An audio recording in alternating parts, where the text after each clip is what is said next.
para sa kaalaman ng ating mga kababayan, meron ding plano ang panukalang batas si Pastor na gawing weekly yung Grocery Assistance Program for Class D and E.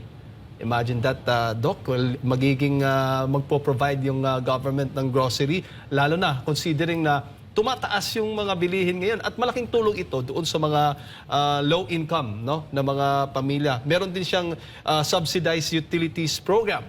Ayan po, yung electricity, yung tubig, ayan, kung ano, pwedeng yung gobyerno ay tutulong para matugunan din yung pangangailangan ng mga nasa laylayan at maging itong free meals program for the poor. Ayan na, Doc, mula umaga hanggang gabi ay po-provide po yan ng...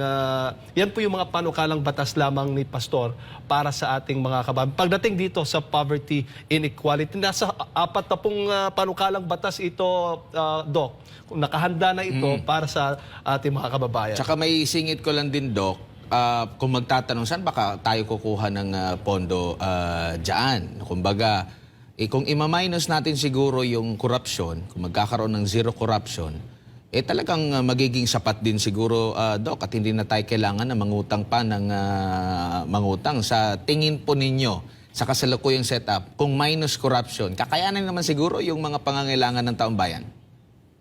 Kaya talagang mas kailangan natin yung mga senador na kagaya ni Pastor Kibuloy. No? Yan ang mga kinakailangan nating maihalal, no? sa Senado. Kasi nga, kung ano yung ginawa ni Pastor Kibuloy sa KOJC, kung paano niya na-manage ng mabuti, no, yung pondo nung church, ano, kung paano niya na-manage yung resources na meron ang KOJC, at nakita naman natin yung bunga, no?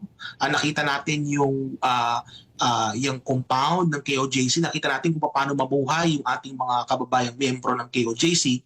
Gagawin din po ni Pastor yan para sa ating bansa. So yan yung nakikita ko dyan. At kumbaga, ang gagawin kasi dyan, Admar at Jade, is yung sa KOJC, parang yan yung role model. Yan yung role model na pwedeng mangyari sa Pilipinas kapag ka walang korupsyon o kapag ka maayos yung pamamahala. Nakikita natin na magiging maganda, malinis, at maayos ang pamumuhay ng ating mga kababayan. No? At base nga dyan sa mga panukalang batas ni Pastor, nakikita ko dyan is that kapag kaya lahat yan na isa katuparan, ano? Kumbaga parang ang mangyayari dyan is kung ano yung nangyayari sa KOJC, ano? Yan yung mangyayari sa ating sa buong Pilipinas. Magiging maganda, magiging maayos, at magiging matiwasay, ano? At magiging maganda ang buhay ng ating mga kababayan at Maratche.